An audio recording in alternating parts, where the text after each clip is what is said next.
मैं रेखा Garg Maharaja Agrasen senior secondary school में हिंदी की प्राध्यापिका हूँ। इससे पहली वीडियो में हमने समास किसे कहते हैं, अव्ययी भाव समास, तत्पुरुष समास किया था और इसके भेद किए थे।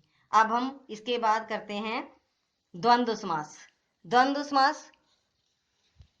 समास जहां दोनों पद प्रधान हों और विग्रह करने पर दोनों पदों के बीच और, तथा, अथवा या और या का प्रयोग होता हो, वहां पर द्वंद्व समास कहलाता है।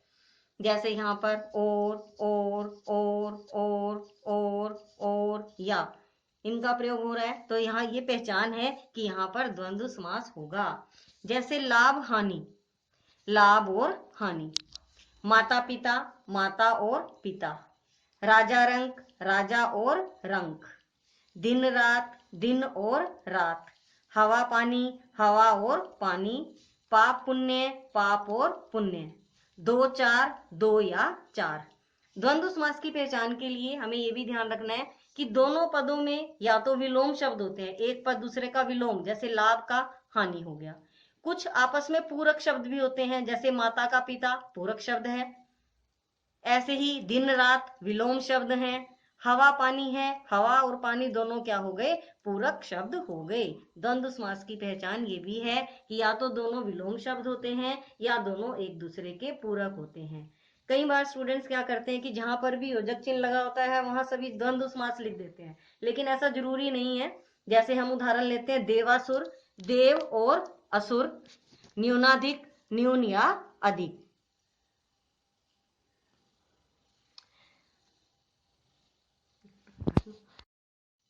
यहाँ पर योजक चिन्ह नहीं है, जैसे न्यूनाधिक में कोई योजक चिन्ह नहीं है, देवासुर में कोई योजक चिन्ह नहीं है, लेकिन फिर भी यहाँ पर क्या है, द्वंद्व समास है। ये हमें ध्यान रखना है। नेक्स्ट है हमारा बहुव्रीहि समास।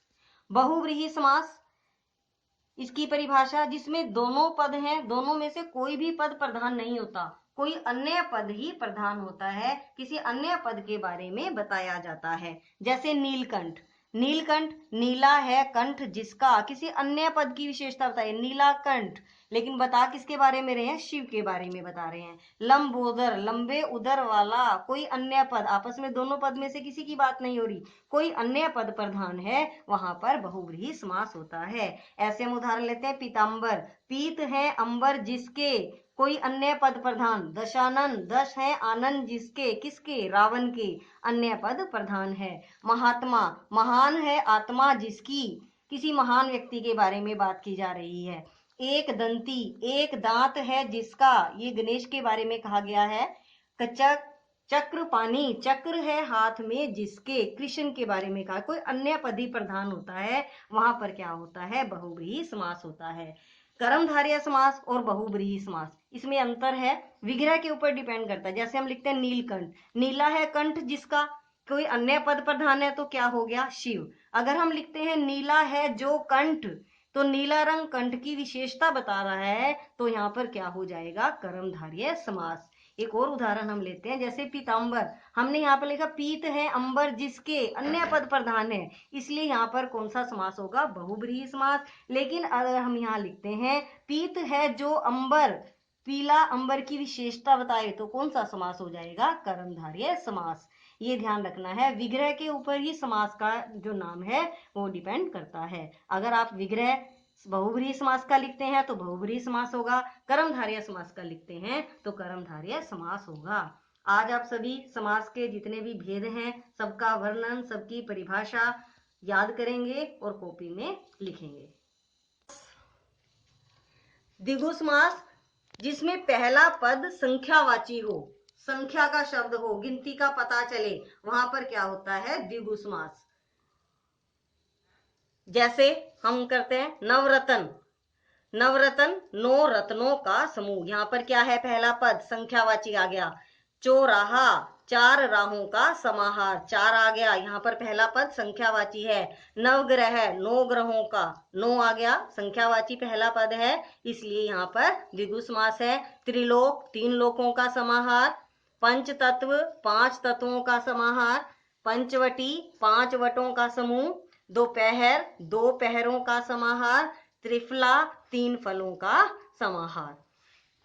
एक पहचान ये भी है कि पहला जो पद है वहां पर संख्या होती है और जो इसके बाद वाला दूसरा पद है वो संज्ञा शब्द होता है। ये पहचान के लिए है, परिभाषा इसकी यही है जिसमें पहला पद संख्यावाची हो और जो इसका दूसरी पहचान ये है कि पहला पद संख्या का होता है, दूसरा संज्ञा होता है।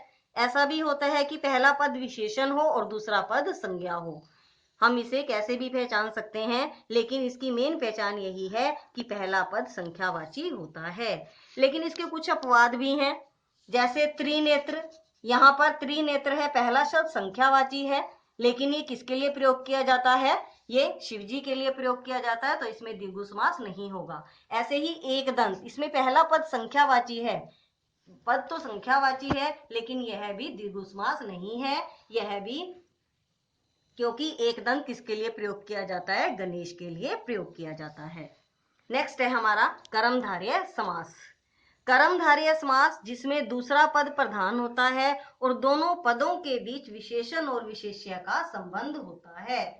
दो पद हैं, दूसरा पद प्रधान है, पहला पद गौण है और विशेषण और विशेष्य का दोनों पदों के बीच में संबंध होता है।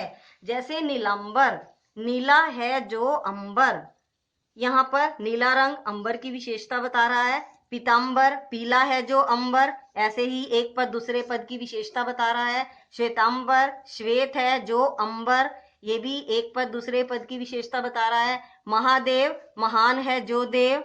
नील कमल, नीला है जो कमल, नीला शब्द है वो विशेषता बता रहा है। नील गाय, नीली है जो गाय, दोनों पद एक दूसरे की विशेषता बता रहे हैं। काली मिर्च, काली है जो मिर्च। नीलकंठ, नीला है जो कंठ। दुरात्मा, बुरी है जो आत्मा। महापुरुष, महान है।